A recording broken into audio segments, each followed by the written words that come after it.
How's it going, guys? My name is Zach with the Movie Castle, and today we're going to be taking a look at Goosebumps number 7.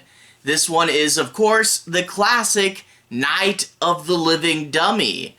This originally came out in May of 1993 and was, of course, written by R.L. Stine. Now, that being said, I never really, when I was younger, got to read any Goosebumps or R.L. Stine, and I mentioned this in my previous videos that I had been kind of curious, growing up and being more and more of a horror fan, what I missed and what was going on here, and I was especially curious about this one.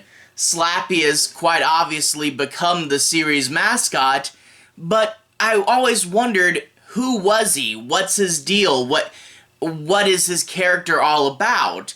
So I was looking through my local used bookshop. I found this in a pretty decent condition with the original cover painting, and I thought, let's go ahead and pick this up and read it and see what it's all about. I have been reading a little bit of Stine lately. I read like 4 books out of his Fear Street series, and all of those are pretty fun, so glad to crack open what he's best known for. This is the first one of these I read, and overall, it came out pretty cool, and I really did like this book.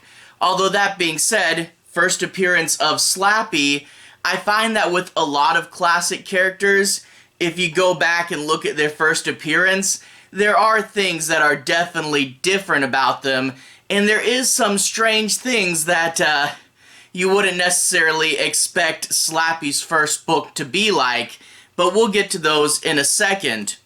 Without further ado, I do want to talk a little bit about the plot of this book.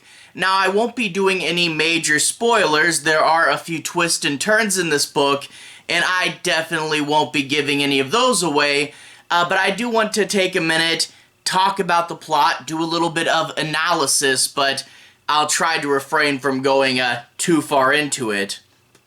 Anyway, we open up. The main characters in this story are twin girls who are very similar. They share a bedroom and they share almost everything they have in life with each other, and like one of them has short hair, one of them has long hair, just so they can kind of have more separate identities.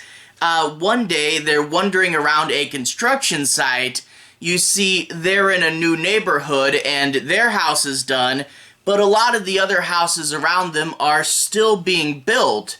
One of the girls looks in a dumpster and finds a ventriloquist dummy inside, kind of random. Where did he come from? What's going on here? Well, the one girl who found it decides to keep it. The other girl's apprehensive, and she says, I'm naming him Slappy, because he's gonna slap ya, and kind of makes the puppet's arms fly around. Well, they, of course, start to get jealous of each other, and the one girl says, I want something that's all my own. Slappy is my ventriloquist dummy. It's my own thing, and I want and I need my own thing.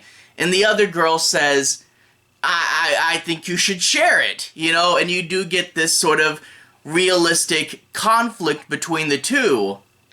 Well, eventually, the dad goes to an antique shop, and in the window is another ventriloquist dummy, and it seems like the shop owner wants to get rid of it. Of course, too good a price, and we have to wonder why. The dad gives the ventriloquist dummy to his other daughter, and she names him Mr. Wood. That's right, Slappy's first appearance in Goosebumps, and he has to share the book with another ventriloquist dummy. Well, it seems the two girls have talent. They are having this rivalry, seeing who can be the better and more successful ventriloquist, and it kind of, you start to one-up each other, oh, I got a gig at a birthday party, I got a gig at a school assembly, and the other girl offering the first girl, the girl with Mr. Wood, saying, "Oh, you should do this when you're puppeting him. That will be better." And it's sort of like a helpful comment that she can't help but think the other girl's offering as a form of criticism, you know? So you do get this rivalry at the core of the story, but eventually, this is Goosebumps, we'll get some spooky moments. When you're not looking, the dummies are gonna move and you're gonna find them at a different spot. How did you get there? And of course, the dummies are going to say some horrible things, and the people who are operating them say, "I swear I didn't say that." The dummy has a mouth of its own, and it does build up to some really creepy moments. And I won't spoil it, but some moments towards the end of this book, and one scene in particular, and if you read the book, you'll know it goes very big and very extreme. So it starts off small and then gets to be quite over the top, and does lead to a pretty big finale. Really epic final battle there. But let's talk a little bit about some of the specifics. First of all, I really did like the twins at the core of this story, the characters behind this. There's a strong emotional core, wanting to have something that's different and your own, but at the same time, the other one feeling left out and saying you should share. It's an uneasy conflict with no real answer, and you get the idea of jealousy versus personal space, and you see why each girl has the argument she does and how they interact with each other. And of course, the girls start off fighting, but as things get bigger, they of course learn to work together.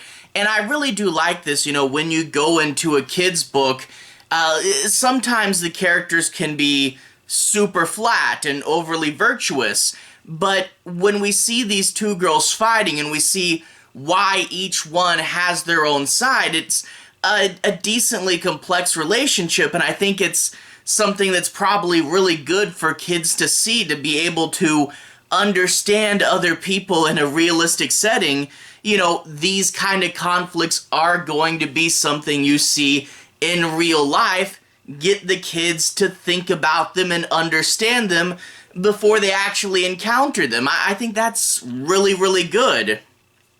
And also, this book has a good sense of build-up and scale. The first part of this book is all about the competition, and there is some creepy stuff, but it starts off where a lot of it is the kids learning to be ventriloquist and developing interest in a hobby, and it starts off that way, and then it goes to, what do we even care about ventriloquism? We gotta kill some evil puppets. You know, so I do like the scale. It starts off small and then gets bigger and bigger. It doesn't rush into it, and to be honest, going in, I thought it'd just be random and wacky puppet shenanigans, but there is a good sense of build-up, and it doesn't really get to the intense, dangerous stuff till later on in the book, so a better sense of pacing than I thought would be in here. But we do get to those zany, intense moments, and like I said, there is some crazy stuff. But the big thing that a lot of people talk about with this book is Slappy in this book. Like I said, Slappy has to share his debut novel with a second dummy. Darn Mr. Wood. And yeah, it's inarguable that Mr. Wood actually gets more screen time than Slappy in this book. You know, most of the book is told through the perspective of the daughter who's jealous of the other one, wanting to be a ventriloquist like her, so I guess it makes sense from this story's perspective, but I couldn't help but think, if this book was written nowadays, knowing that Slappy would become the series mascot, yeah, it would definitely be written different to give him more screen time.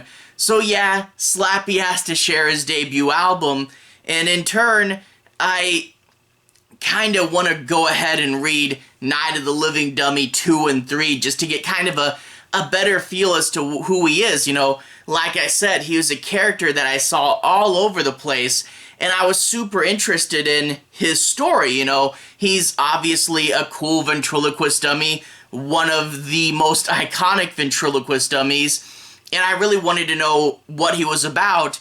And in the first novel, we really just get a taste of that. I know that there's a ton of Slappy books later on. The original 62 Goosebumps books, I think it's just Night of the Living Dummy 2 and 3, but in most of the other Goosebumps series, he does get a book or two. And then, of course, I think the current run of Goosebumps books is Slappy World, and I'm kind of wondering what that's like. So I do want to at least read the original 3, kind of get a feel for his story. But that being said, like I said at the beginning of this is the first Goosebumps book that I read. I thought it was pretty cool, and I am interested in checking more of these out. I know they're for kids, but it's a fun little episodic horror story that's better than you probably give it credit for. And, you know, I can sit there, read these really quick, think of them more like episodic TV shows than like a longer, you know, novel would be like a whole TV series. But I am curious about other ones I should read. I have Curse of the Mummy's Tomb and Piano Lessons Can Be Murder. If you guys have any recommendations, I definitely would be curious about that. It might take me a little bit to find them though, because I am hunting down for good copies of these books. I want them to be in decent shape. I mean, perfect would be ideal, but good luck finding that. A lot of these old Goosebumps books are torn to heck. You know, there's something that kids would carry with them to school and they get all bashed up.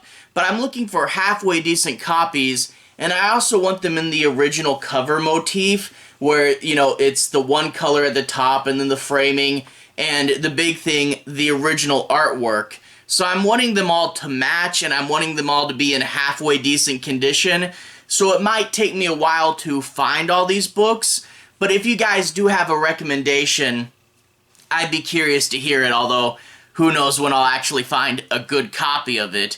But anyway, to everyone who's watched so far, thank you for watching. To everyone who's liked and subscribed, thank you. You really are helping the channel out. I'll leave a relevant playlist on the bottom. This should be my R.L. Stine playlist, where you can find my reviews of some of the Fear Street books, as well as the Fear Street movies, and R.L. Stine's new comic book, Stuff of Nightmares. The first plot arc in that was a fun Frankenstein Reanimator tribute, and definitely good for the older crowd. Anyway, have a good day. I'll see you guys again very, very soon. R.L. Stine playlist on the bottom. Have a good day now.